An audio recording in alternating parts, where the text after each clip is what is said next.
प्रतिनिधी या नेत्यांनी मी आज इथे घेतली आणि या बैठकीला सर्वच काँग्रेस पक्षाचे नगरसेवक हे उपस्थित होते। त्यामध्ये पुणे शहरातल्या नागरिकांचे प्रश्न, पुणे शहराचे प्रश्न, खास करून जी वाहतुकाची कोंडी म्हणजे ट्रॅफिकचा अत्यंत गंभीर प्रश्न हा पुण्यातल्या नागरिकांना गेल्या अनेक महिन्यांपासून त्याला दुर्दैवाने सामोरे जावं लागतं। त्या वाहतुकीच्या कोंडी बाबतीत आम्ही फार चांगली चर्चा नगरसेवकांनी आम्ही केली।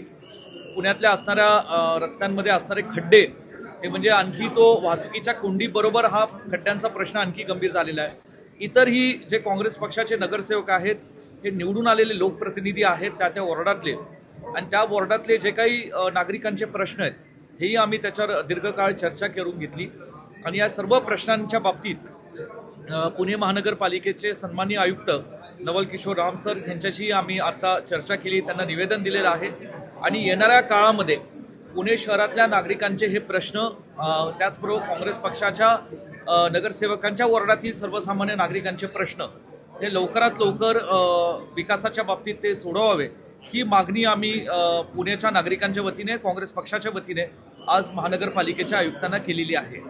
त्याचबरोबर येणाऱ्या 22 ऑगस्टला अखिल भारतीय काँग्रेस कमिटीचे आमचे नेते, देशाच्या लोकसभेतील विरोधी पक्ष नेते आणि आमच्या सर्वांचे नेते आदरणीय राहुलजी गांधी हे पुण्यामध्ये या ठिकाणी विद्यार्थ्यांशी संवाद साधण्याकरता 22 ऑगस्ट रोजी संध्याकाळी 5 वाजता येत आहेत।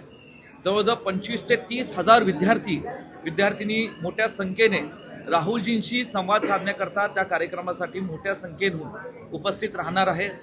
साहजिक आहे की हे विद्यार्थी येत असताना कोणी दुचाकी, कोणी मेट्रो, कोणी 4 चाकीच्या माध्यमातून त्या SSPMSच्या ग्राउंडवर येतील आणि तिथे येत असताना तिथे लागणारं ट्रॅफिकची कोंडी ही होऊ नये याच्यासाठी सुद्धा आम्ही नवल किशोर राम साहेबांना विनंती केली। आम्ही येणाऱ्या काही दिवसातच पुणे कमिशनर यांना सुद्धा आणि RTO चे आयुक्त आहेत त्यांना सुद्धा आम्ही निवेदन देणार आहोत।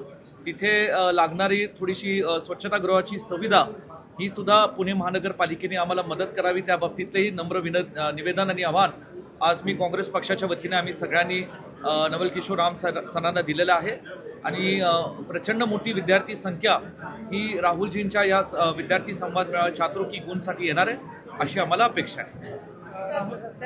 रस्त्याचा दिवसेंदिवस प्रश्न हा बिकट होत चाललेला आहे, त्याच्याबरोबर ट्रॅफिक जामची समस्या ही दिवसेंदिवस चाललेली आहे। अशावेळी ज्यावेळी सभा आहे त्यावेळी त्या रस्त्याला 2 मिनिट कमी येतील या अनुषंगाने काही तुम्ही उपाययोजना करणार? मुद्दा आम्ही जेव्हा पुणे काँग्रेस पक्षाच्या नगरसेवकांशी चर्चा केली आणि पुण्यामध्ये मुळात जे जुने रस्ते आहेत आणि जे नव्याने होणारे रस्ते आहेत ह्याची कुठेतरी सांगड प्रशासकीय स्तरावर घालण्याची आवश्यकता आहे। त्याच आणि वन वे ट्रॅफिक कुठे करता येईल हे कुठेतरी फार गांभीर्याने त्याच्यावर वॉर्ड वाईज आणि एरिया वाईज ही चर्चा RTOचे अधिकारी, महानगरपालिकेचे प्रशासकीय अधिकारी आणि तिथले स्थानिक लोकप्रतिनिधी, नगरसेवक ह्यांना विश्वासात घेऊन ती चर्चा कुठेतरी झाली पाहिजे। अशा पद्धतीने टप्प्याटप्प्याने जर चर्चा करत गेले तर एरिया वाईज हा प्रश्न वाहतुकीचा हा येणाऱ्या काळात सोडू शकतो। मी हे समजू शकतो की एखादा फ्लायओव्हर असेल, एखादा मेट्रो रेलचा प्रोजेक्ट असेल, हा एका दिवसात किंवा एका महिन्यात होऊ शकत नाही, त्याला महिने लागतात। पण ते महिने करत असताना ते तातडीने झालं पाहिजे। महाराष्ट्र सरकार, केंद्र सरकारने पुणे शहराला झुकतं माप दिलं पाहिजे, कारण पुणे हे विद्येचं माहेरघर आहे।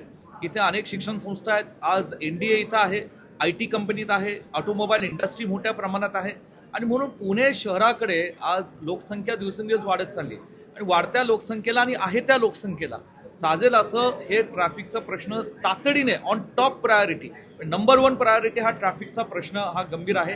ते सोडवण्याकरता शॉर्ट टर्म प्लॅन आणि long term plan, long term प्लॅनमध्ये भलं मोठे फ्लायर आणखी असतील, बोगदे असतील काही ठिकाणी शहराच्या अंतर्गत सुद्धा, हा सुद्धा प्रस्ताव माझ्या कानावर आलेला आहे। त्याच्यावर लवकरात लवकर मोठं जवळजवळ एक मी म्हणेल 50,000 कोटीचं पॅकेज हे केंद्र सरकारने पुणे शहराच्या इन्फ्रास्ट्रक्चर पुशसाठी हे दिलं पाहिजे आणि महाराष्ट्र सरकारने त्याची मागणी केंद्र सरकारकडे, महाराष्ट्र सरकारने सुद्धा त्याच्यात भर टाकून हे पुणे शहरासाठी हा विकास निधी दिला पाहिजे।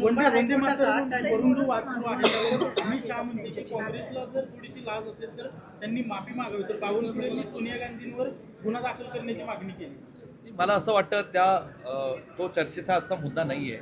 मी एवढंच सांगेल की ह्या बाबतीत काँग्रेस पक्षाच्या आमच्या वरिष्ठ नेत्यांनी जे आमचे प्रवक्ते आहेत त्यांनी स्पष्टीकरण दिलेलं आहे। त्या घटनेचं कारण नसताना गैरसमज पसरवला जातोय विरोधकांकडे, सत्ताधारी लोकांकडनं. काही त्याच्यात गैरसमज पसरवण्यासारखं नाही. वस्तुस्थिती काय आहे, सत्य काय घडलं हे आमच्या प्रवक्त्यांनी स्पष्ट केलेलं आहे. त्याच्यावर मला काही पुढे बोलता येणार मुंबई हायकोर्टाच्या टायपिंग टेस्टचा पेपर झाला, त्याच्यामध्ये सुद्धा तांत्रिक गोंधळ जो आहे तो बराच पाहायला मिळाला. अनेक ठिकाणी विद्यार्थी रस्त्यावरती होते. काही दिवसांपूर्वी नीटचा पेपर फुटला. टीईटीच्या वरती बराच तांत्रिक गोंधळ झालेला पाहायला मिळाला. राज्यभरामध्ये जी विद्यार्थ्यांची प्रश्नपत्रिका सातत्यानं फुटतात किंवा तांत्रिक गोंधळ होतोय, त्याचा अंतर्भाव राहुल गांधींच्या या कार्यक्रमामध्ये असणार आहे का? आणि काल जो पेपरामध्ये गोंधळ पाहायला मिळाला त्याच्यावर तुमची प्रतिक्रिया आहे? नाही, हायकोर्टाच्या बाबतीत कालच ती काही दिवसांपूर्वीच ती घटना घडलेली आहे आणि त्याच्या बाबतीतलं सुद्धा विद्यार्थ्यांनी तीव्र प्रतिसाद त्याला म्हणजे वेगळ्या त्याचे प्रतिसाद उमटलेले आहेत विद्यार्थ्यांकडनं. नीटचा विषय तर हा राष्ट्रीय स्तरावरचा आहे आणि नीटच्या प्रतिसाद कसा उमटला हे संपूर्ण देशाने आणि जगाने दिल्ली येथील जंतर मंतरच्या आणि लोकसभेतील असणाऱ्या राहुलजींच्या त्या भूमिकेमुळं या ठिकाणी पाहिलेलं आहे. विद्यार्थी वर्ग हा नाराज आहे. भविष्याची काळजी विद्यार्थ्यांना पडलेली आहे की सत्ताधारी पक्षाकडून जाणीवपूर्वक काही गोष्टी होत आहेत आणि त्या जाणीवपूर्वक असताना विद्यार्थ्यांचं आणि युवा पिढीचं नुकसान होत आहे.